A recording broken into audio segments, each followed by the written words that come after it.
nós vamos começar por falar da cirurgia do Lula, que foi bem sucedida. O presidente está bem, segundo o testemunho dos médicos, e eu confio no testemunho dos médicos. Houve essa coisa de junta médica falando. Isso ficou uma marca no Brasil durante um tempo, porque quando Tancredo se elege presidente pelo colégio eleitoral, tinha evitado fazer uma cirurgia antes, preferiu não fazer, viajou inclusive, teve de fazer uma cirurgia antes de tomar posse e acabou não tomando posse e morreu. E durante um tempo, o país estava tão perplexo, né? O país tão perplexo que ficava-se muito atento ao testemunho dos médicos e os testemunhos eram um pouco rebarbativos, não eram muito claros, né? E a partir daí se passou a desconfiar daquilo que os médicos dizem sobre pacientes quando internados, né? A melhor resposta, obviamente, é sempre a verdade, né? E me parece que os médicos do Sírio estão procedendo assim, né?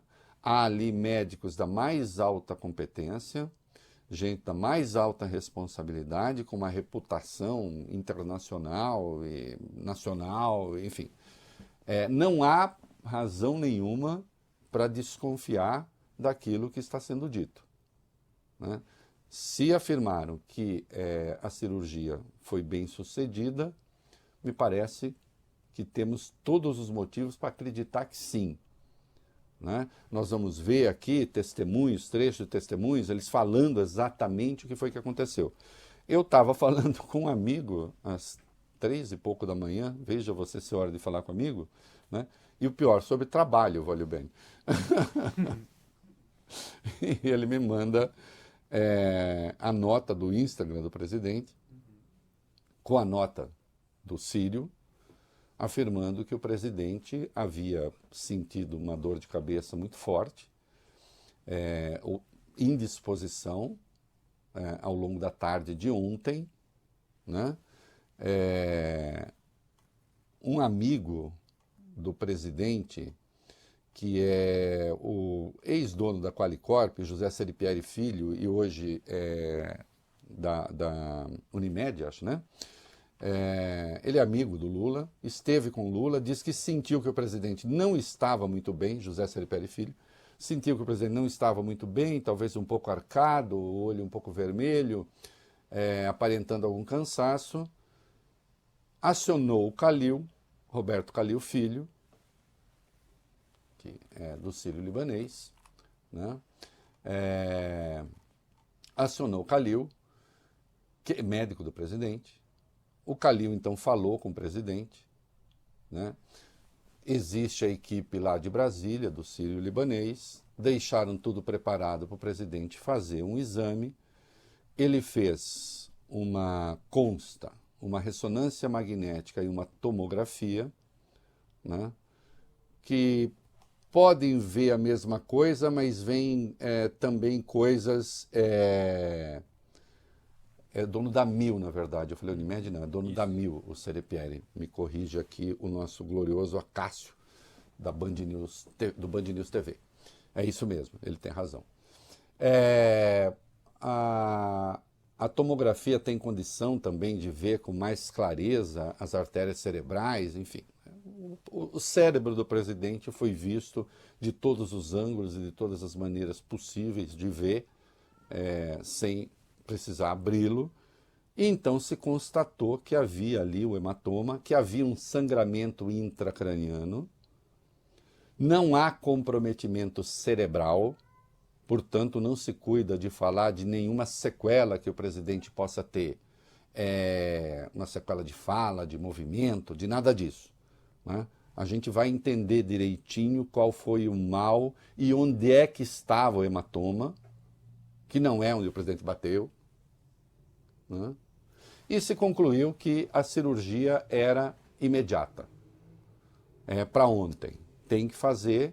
O presidente, então, se deslocou ontem à noite mesmo, para o Sírio, chegou o Sírio pouco depois da 1 da manhã, foi direto para a sala de cirurgia, né? E se fez então o procedimento.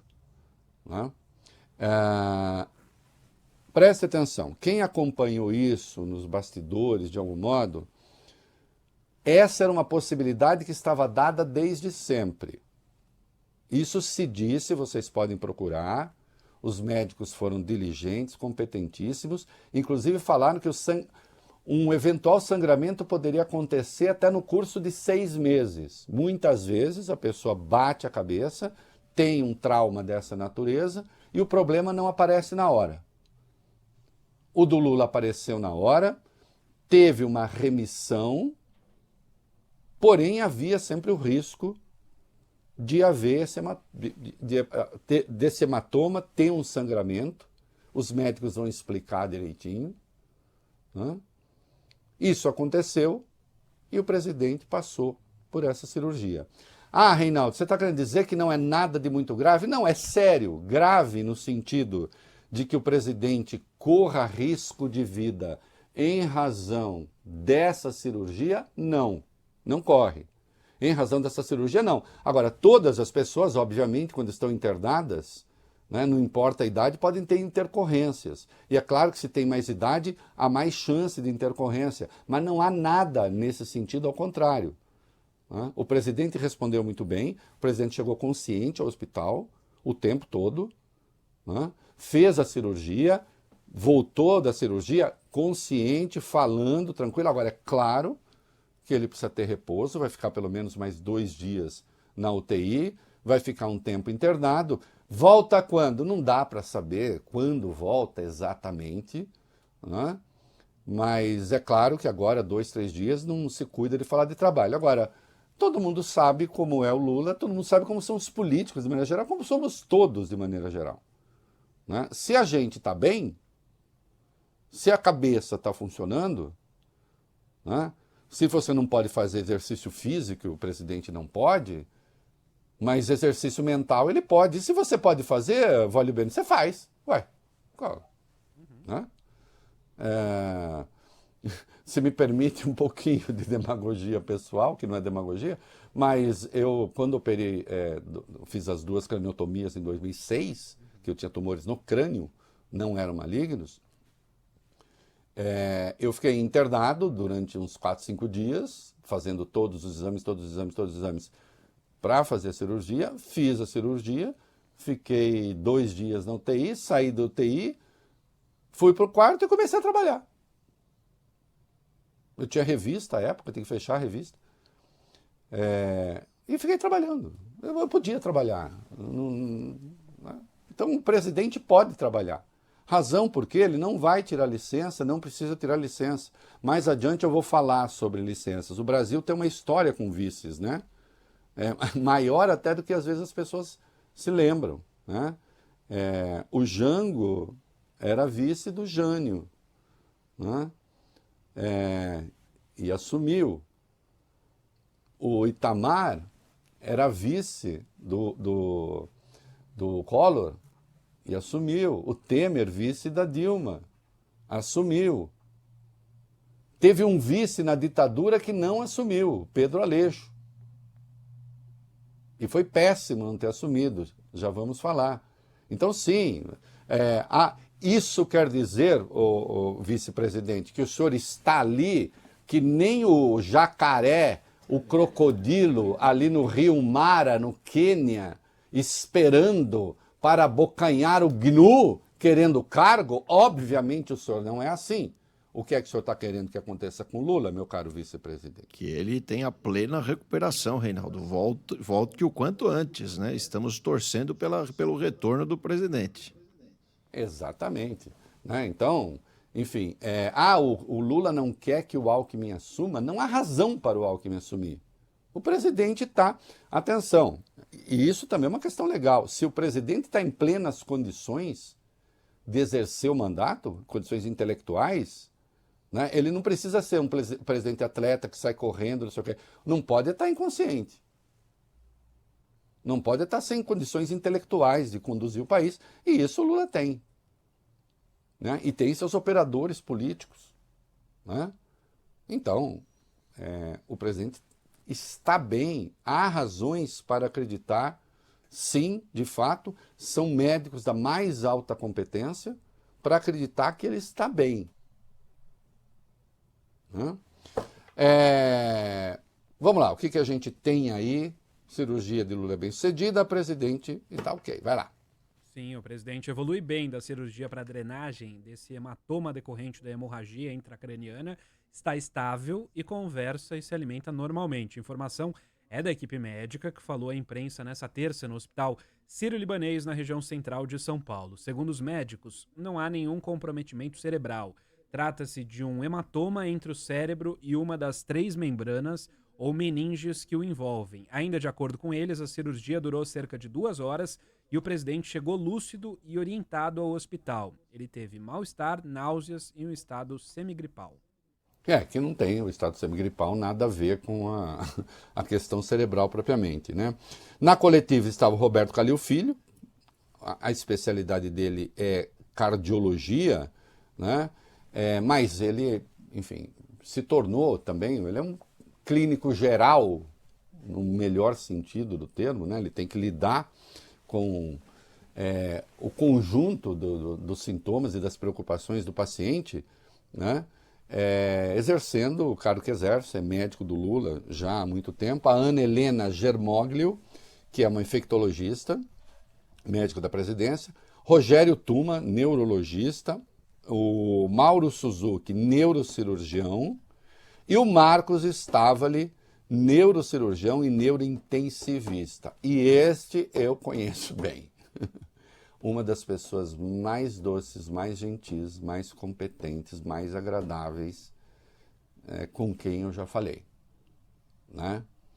De uma delicadeza extrema, né?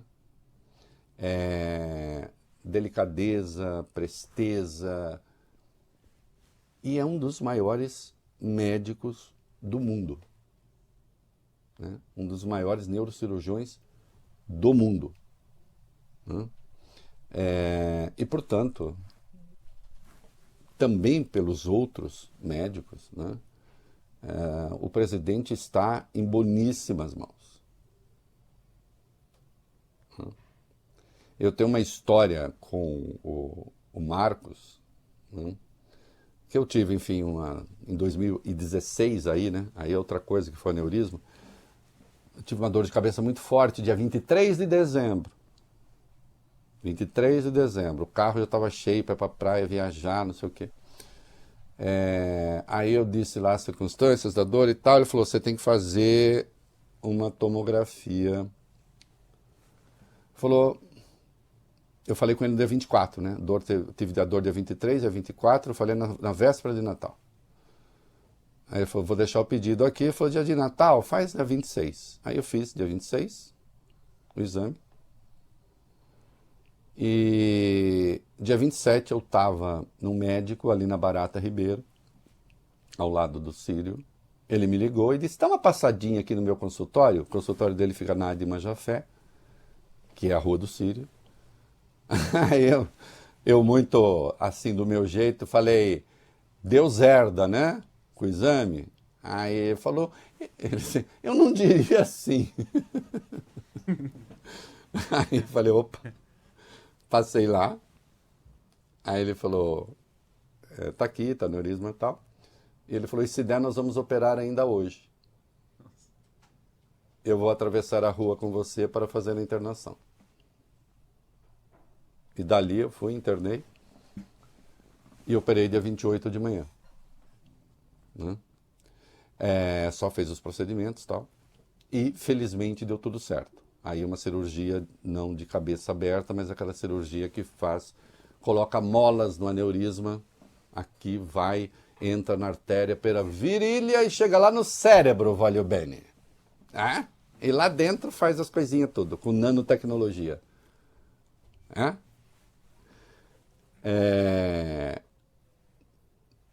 O Marcos fez parte da equipe, né, que fez essa cirurgia. E deu tudo certo. né? Ninguém é mais competente do que ele, né, para fazer. Então, eu acredito que ele próprio, né, não passaria nenhuma informação, é uma pessoa da mais alta competência, não passaria nenhuma informação que não fosse a informação correta, né? Lembrando também que dessa cirurgia, na verdade, quem fez ali o procedimento com as molas no cérebro foi um outro grande neurocirurgião chamado Michel Fruit, também um gênio da raça. Gratos a eles até hoje. O presidente passou por trepanação, não por craniotomia. O Marco Suzuki, aí outro que estava presente, explicou o que é essa trepanação, qual foi o procedimento. Vamos ver o vídeo, vai lá. O nome técnico desse procedimento chama-se trepanação. Traduzindo, uma pequena perfuração no crânio, são orifícios pequenos, por onde são introduzidos, no caso, um único dreno. É um procedimento relativamente padrão em neurocirurgia, não é uma abertura, uma violação do crânio importante, e cursa geralmente com a cicatrização espontânea dessa abertura, sem necessidade de nenhuma outra intervenção futura para fechamento, algo relativamente comum em neurocirurgia. O termo técnico é trepanação. Craniotomia não é que esteja errado, é que geralmente a gente usa esse termo para aberturas maiores. Não foi uma craniotomia, eu tinha feito até uma notinha no Twitter, fiz, tá lá, né? E eu brinquei com o presidente, vai bem, eu disse, presidente, bem-vindo, né? A gente tem 7 buracos na cabeça, agora o senhor vai ter mais um. Né? Eu, por exemplo, tenho 9. Eu ainda não fechei, desde 2006. Porque a gente quer fazer outra cirurgia, enfim. Mas preciso fechar, uma hora eu fecho. Mas não é, dele é trepanação mesmo, é um buraquinho que faz. Vai bem, é a furadeira, não precisa nem a talhadeira, entendeu? Faz só com a furadeira. Brrr, fura, vai lá, faz. Então é muito menos agressivo do que uma craniotomia, sem dúvida, né? Embora seja um problema, sim, que requeira cuidado, né? Então foi trepanação, não foi craniotomia.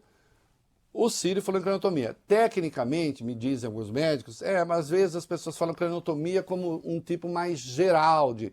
Mas não adianta, a craniotomia supõe uma extração de um pedaço, que não foi isso que aconteceu com o presidente, né? Felizmente, melhor ainda, né? O presidente não ficará com aquele buraquinho charmoso na cabeça que algumas pessoas têm, vale bem. Golfinho, por exemplo, tem também o Arthur Kovri. E golfinho é um bicho simpático, né? Eu só não pulo como flipper. O médico explica, aí sim, o Marcos Stavali, gênio da raça, o tipo de hematoma e onde fica. Esse hematoma fica dentro de uma cápsula, e essa cápsula é muito vascularizada. O organismo, para se defender, envolve o coágulo antigo e vai absorvendo, ele vai diminuindo devagarzinho. Às vezes, durante a história, essa cápsula sangra de novo. E o hematoma que estava se cronificando, ele se agudiza. Foi o que aconteceu. Era um hematoma que estava se reabsorvendo, ele estava muito bem, e pela presença dessa cápsula, ele sangrou de novo. É uma história natural desse tipo de lesão. É uma lesão compressiva, ela não lesa o cérebro diretamente. O dreno é colocado porque a cápsula não é retirada. E ela pode babar, sangrar um pouquinho ainda.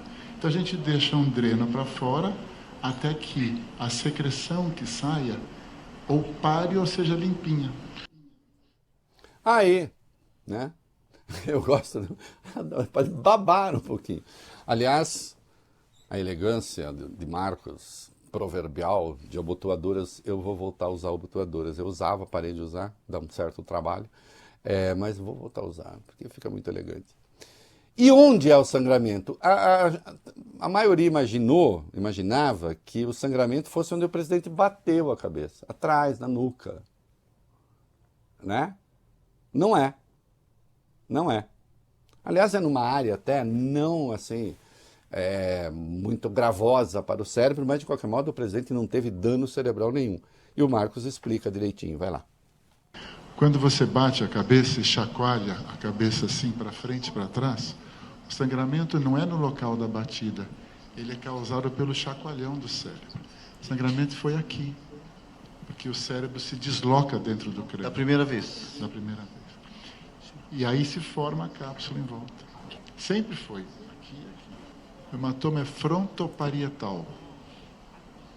Assim. Frontoparietal. Em cima do lobo frontal e do lobo parietal. De um lado só. Para quem acompanha pelo rádio, o Marcos colocou a mão do lado esquerdo da cabeça, na parte de cima da cabeça, descendo um pouquinho para a lateral, né?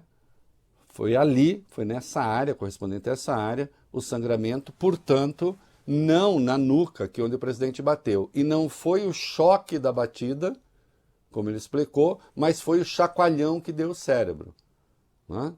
Por isso que as pessoas precisam tomar muito cuidado com esses tipos de movimento de cabeça, inclusive.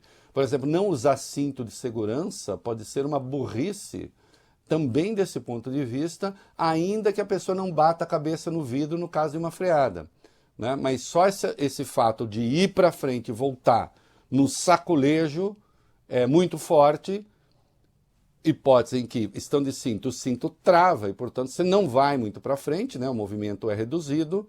Sem o cinto, ainda que não bata a cabeça no vidro, esse movimento de a cabeça ir para frente e voltar com muita força pode gerar esse trauma, né? E foi isso o que aconteceu com o presidente, né?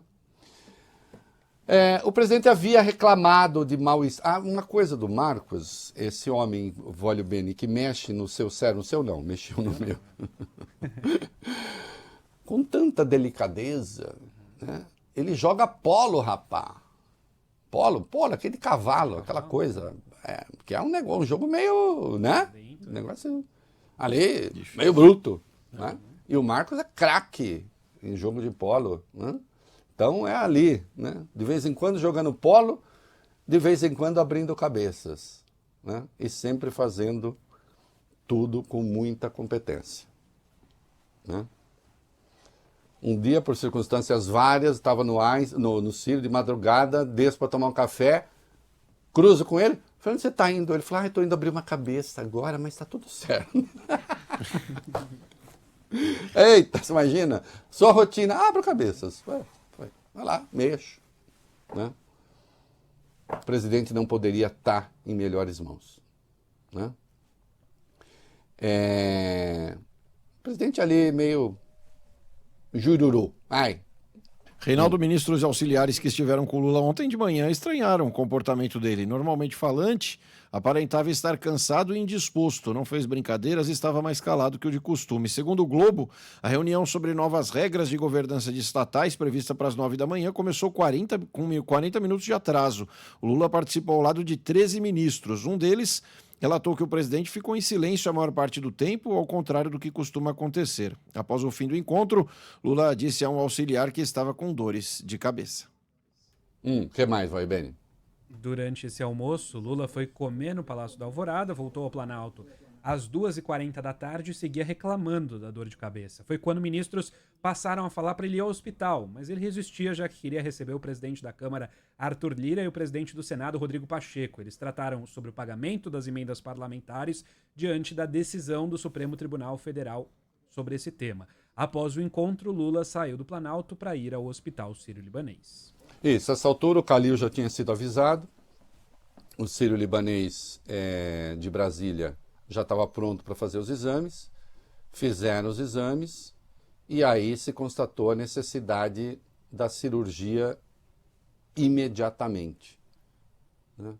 E assim foi feito, o presidente está bem e tomara que tudo saia, obviamente, pelo melhor, né?